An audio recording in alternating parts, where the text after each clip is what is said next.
I'm Allison for Leading Edge Dog Show Academy, and today we're going to talk about tips, tricks, things that I have done to keep my dog as cool as possible at the dog show. So let's get started. If you haven't already seen our tutorial, we do have a tutorial in our equipment series that talks about like these products and kind of the products that you need that are really easy to get and that are going to do a lot to help keep your dog cool at a dog show. Okay, so the first thing I'm going to talk about is air conditioning. So we do get a lot of like kind of back and forth about how you shouldn't keep your dog in air conditioning because then it comes out of air conditioning and gets into a hot climate, and you know that can cause stress on the dog. And so I kind of disagree. You know, like I think if you're using common sense, you know, I'm not going to have my dog in frigidly cold air conditioning and then pop it out into 110-degree heat and run it around a ring. But just like you or I, if we are somewhere outside and it's really, really hot and we go into air conditioning, it's better for our bodies. Our bodies can cool down. And then when we, you know, come out of the air conditioning, you know, it takes a while for the heat to affect us. And as soon as the heat starts to affect us, we can get back into the air conditioning. And, you know, I think if we're using common sense, you know, a lot of people maybe tend to keep their air conditioning too cold. And we want to keep our air conditioning around that room temperature, like around 70, 72 degrees Fahrenheit, maybe around 20 degrees Celsius. So that's where you'd want to keep your air conditioning. And then, you know, your dog is going to come out of it into that warmer show air if you're showing outside. But I do think that this is a good way to really help your dog, right? So there's lots of different ways. There's lots of different vehicles that have air conditioning. You can even have them in your car with the air conditioning on. Lots of different things you can do, right? So let's just say that we're using air conditioning in a common sense manner. Okay, so then there are different things that I would do on a dog that is fully coated, right? Like it's going to be harder to make my Old English Sheepdog be nice and cool and get it in the ring groomed according to the standard than it is a Boxer or a Doberman, right? It's going to be easier to keep them cool because they can, you know, you can get them wetter, etc., things like that. Although, you know, remember that there is that insulating fact of dog coat, right? Like that is why the coat is made that. But there are breeds like Old English Sheepdogs that, you know, they were bred to be in not a very hot climate, right? Like, you know, traditionally they're used to being in a more moderate climate just from where they came from, right? So always something to remember, like where was the ancestry of my dog and what climate would they be used to? So just a little aside there. And then again, we have poodles, which to me are kind of like, you know, you have a poodle and continental, that's kind of somewhere in between your smooth coated dog and your Old English Sheepdog, because they have actually shaved areas that you can get quite wet that helps keep them cool. And so poodle person, I think you kind of have it easier than people that have like a fully coated dog, like even an English setter or Irish setter, Old English Sheepdog, like we mentioned, right? So let's get to it. What do I do? So the first thing that I do is while I'm grooming my dog, I'm going to either try to have, if I have to use blow dryers on my dog, I'm going to try to do that in an air conditioned space. And if I can, I'm going to try to do the majority of the blow drying in the morning when it is cooler, right? So, you know, maybe you're tenting it at a dog show. So if you're tenting it at a really hot dog show, I would suggest the majority of bathing and drying that you did was done in the cooler hours of the morning. And if you can get away with doing it in your motorhome or in a hotel before you get to maybe you have a hotel and when you get to the dog show, you're under a grooming tent, try to do the worst of your bathing and drying in the morning in that hotel room, right? Again, common sense. That's just going to help keep your dog cooler, because as soon as your dog gets hot, it's harder to cool him down. Harder to cool you down too. You're probably going to be more comfortable doing it in your hotel. But if I'm at a dog show, I'm in an outdoor grooming tent and I have to at least do touch-ups or just any kind of grooming, I'm going to do that. And my dog is going to be standing on a wet towel, right?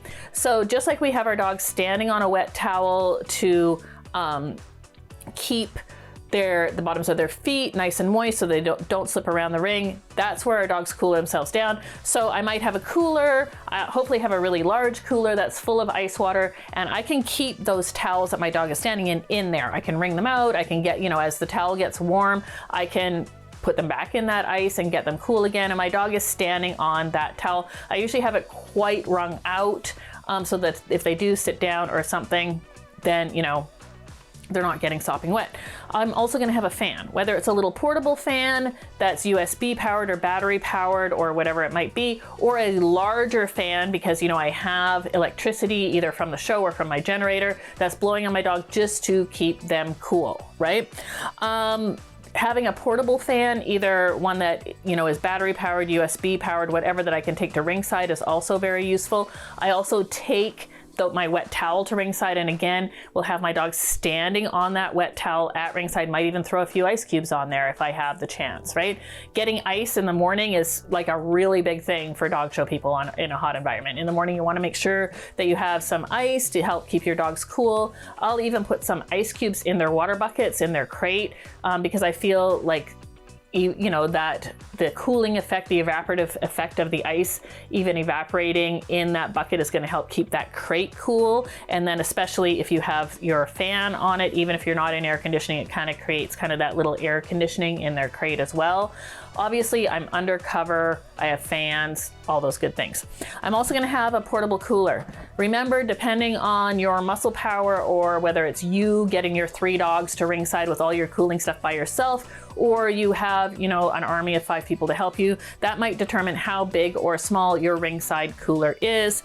And my ringside cooler, I might have a chamois. We love chamois. They stay nice and cold, and they don't drip water as much on our dogs. We can wring them out, but they still hold the cool and their water longer than a towel, and they don't get the coat as wet. So I love to have a bunch of chamois in my cooler. I'm gonna have a spray bottle of water, right? So plain water that I can spray my dog's feet with. Maybe I'm in the ring, I can't have my dog standing on a wet towel in the ring. I would have either my cooler close enough that I could reach it. If I didn't have an assistant or friend to help me get my ice closer to ringside, I would place the cooler, you know, in a spot, because I've watched the judging and I know that I could get to that spot with the cooler just on the outside of the ring. My spray bottle of water is in there to quickly spray the feet.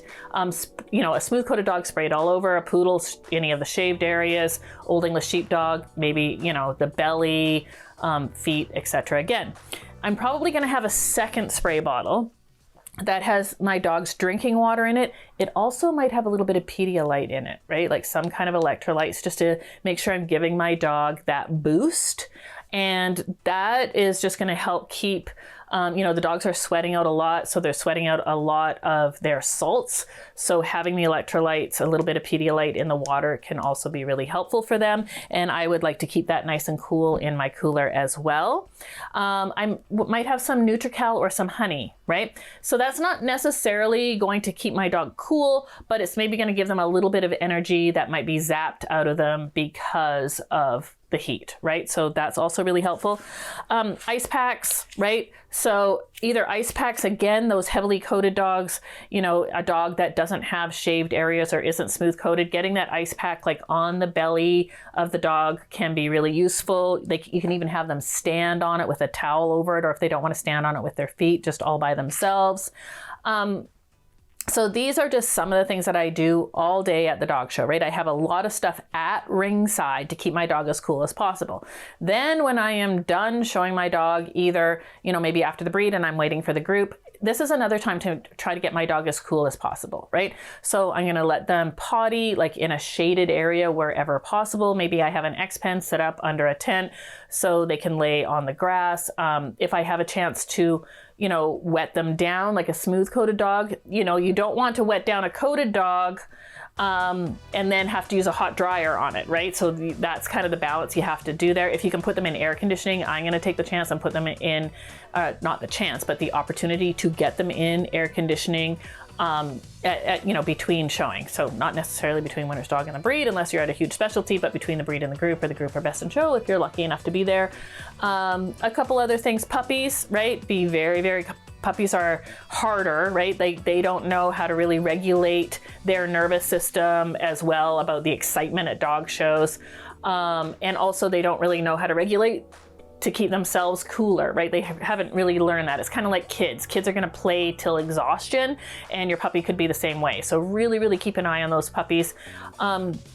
And then kind of the last thing I'm going to say is dog shows aren't that important at the end of the day, right? If it's too hot for you to be at the dog show and you're feeling exhausted, it is maybe too hot for your dog to be at the dog show. And there's been a lot of controversy about this over the last few years as things seem to be getting warmer, about some dog shows being held when it is horrifically hot for our dogs and our humans.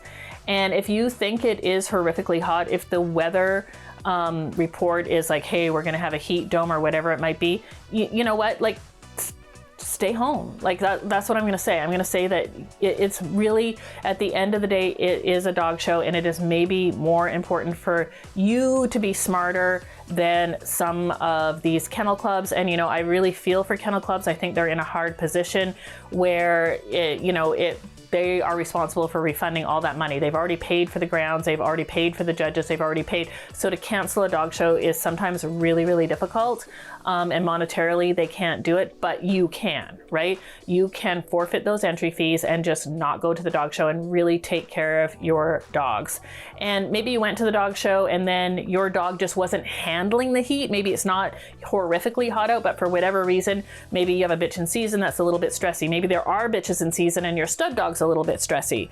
But whatever it might be, it could be anything, right? If your dog seems to be a little bit stressy and not handling the heat, again, just go home, go back to your hotel, get into the air conditioning. It's just really, really not worth it. And at the end of the day, the best way to keep care of your dog in a really hot situation is common sense, right? And I've shown many, many dogs at hot dog shows and literally not had a problem. But I just know as things are getting hotter out there in the world that this is a situation that a lot of owner handlers and professional handlers are running into. And I just want to say, I agree with anybody that decides to not show their dog that day because they really feel it's too hot and too difficult to keep their dogs cool. So I just want you to remember that. But the majority of the time you're going to be completely fine showing your dog at a hot dog show. And just remember, there's lots of different things you can do. Nutrical, electrolytes, ice packs, ice, air conditioning, fans, you name it, it's out there. Help people, right? Go out there and help people. If you don't have somebody to help you get your cooler and stuff to ringside, ask a friend to do it and return the favor for them, right? So that you are helping each other. That's all part of like being this tribe of dog show people that are really there helping each other. So lots of great things that you can do. And I just want you to remember that, right? So the next time you're at a hot show, I hope that some of these tips helped you out. Let me know. Hey everyone, thanks for watching today's video. Please leave us a comment below, let us know what you thought, and as well, if you have any ideas for future content that you'd like to see, you can put them down there as well. You can head over to leadingedgedogshow.academy.com where you can find our free, premium, and subscription content, and we'd love to have you join us there. As well, don't forget to like and subscribe and turn on those notifications, that way you never miss another free video tutorial. That's it for today. Thanks for watching.